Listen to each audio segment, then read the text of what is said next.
Hey everyone, today's video is the fifth and final in our series on the classes of Diablo 4. In each video, we look at the strengths, weaknesses, skills, class-specific mechanics, and different builds for each class, and even rank their builds based on their strength in the endgame to help you decide if this is the class you want to play. And up next is the Rogue.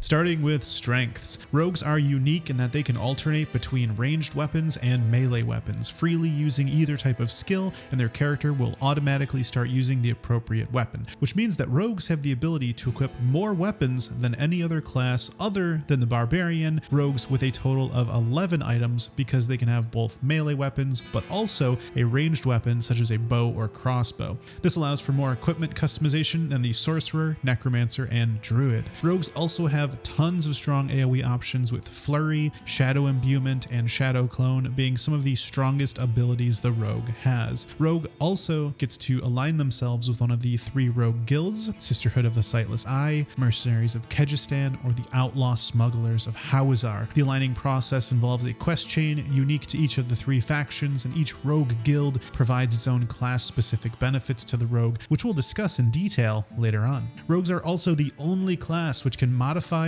the damage type of their skills to either cold, poison, or shadow by imbuing their weapons with shadow, poison, or cold. The rogue also has a ton of slows and stuns, with skills like Caltrops, which disengages the rogue and places an AoE slow on the ground, Shadow Crash, which gives shadow damage a chance to stun, every third puncture attack applies a slow, and Advanced Flurry, which lets your Flurry stun enemies you evaded through. And Diablo 4 game director Joe Sheely mains a rogue, which has to count for something when it comes to balance, right? And if that wasn't enough, Rogue also has the best mobility in the game, with an abundance of move speed increasing abilities and skills that allow them to maneuver the battlefield with ease. They have a passive skill called Stutter Step, which causes critical strikes to grant 15% movement speed, Shadow Step, which allows them to quickly get to their enemies, Concealment, which makes the rogue unstoppable and grants 25% movement speed, and Twisting Blades, which grants up to 60% increased movement speed. There's even more, with Momentum granting 15% movement speed, Dash, which lets you lunge forward and slash enemies in your path, and Haste, which grants 15% move speed when above 50% energy and 15% attack speed when below 50% energy. And honestly, there are even more, but let's just say rogues have no shortage of movement speed increasing abilities and can weave in and out of combat easily. Now, when it comes to weaknesses, well, all that mobility comes at a cost. Rogues are a squishy class. They have exactly zero abilities that give Fortify, and not a single skill provides Absorb. And unlike the sorcerer, who can at least go invulnerable and put on some absorption shields, rogues do not have any abilities that do either.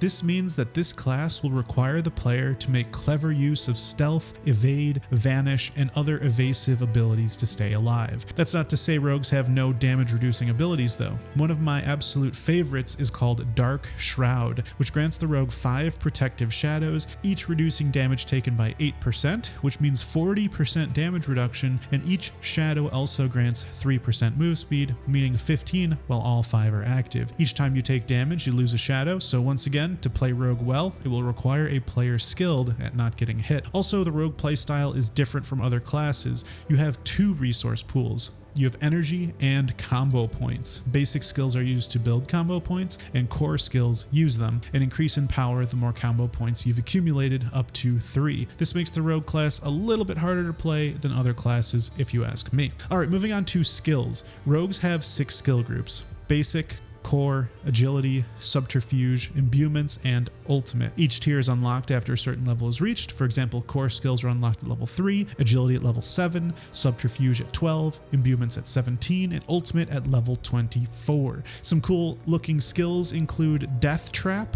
which places a trap which activates when an enemy moves within range, dealing 316% shadow damage to enemies in the area. Flurry, which unleashes a flurry of stabs and slashes, dealing 76% damage to enemies in front of the rogue. I also think the rogue dismount ability just looks amazing. The rogue leaps off their mount and fires a volley of arrows midair, raining destruction down as they land. And because of rogue specializations, they have 3 major options which can dramatically change their playstyle, which we're going to get into next. But before that, if you're enjoying the video, make the rogue smile by clicking like and subscribe. Alright, moving on to class-specific mechanics. Rogues get to align themselves with one of the 3 rogue guilds: Sisterhood of the Sightless Eye, Mercenaries of Kehjistan, or Outlaw Smugglers of Hawezar. The aligning process involves a quest chain unique to each of the 3 factions, and each rogue guild will provide its own unique benefits to the rogue. The benefit is to specialize in one of the 3 following specializations. Number 1, combo points. Number 2, inner sight.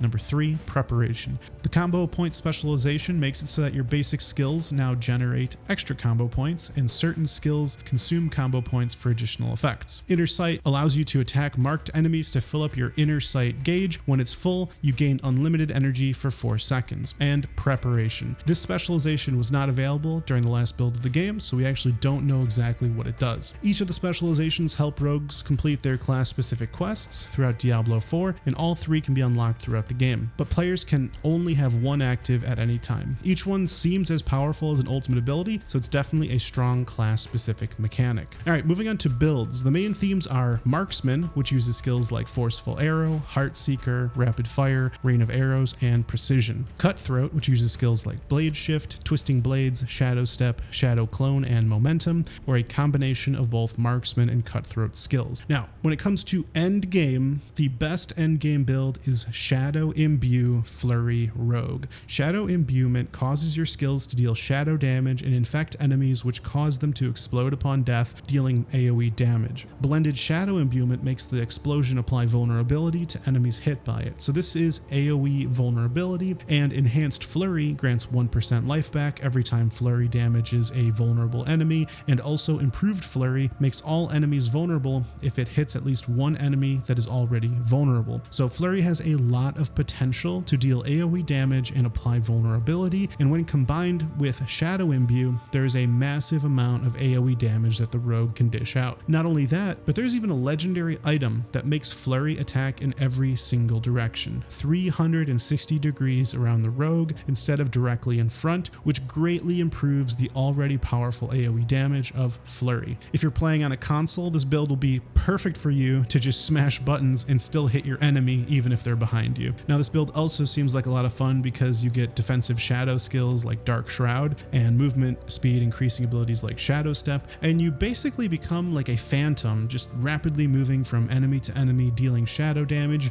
being surrounded by Dark Shroud, and to top it all off, you can create a shadow clone of yourself, which does 80% of your damage and mimics the exact abilities you do, nearly doubling all the damage you're doing with this amazing build. So you get the amazing endgame viability of being able to clear any content in the game, and at the same time really captures the fantasy of a shadowy assassin. Keep in mind though that this is all based on data available from the closed beta test and information online, and there will most likely be changes before the final game releases. That's all I have for Rogue, and if you enjoyed this video, you might like the video shown on the screen. I'll see you there.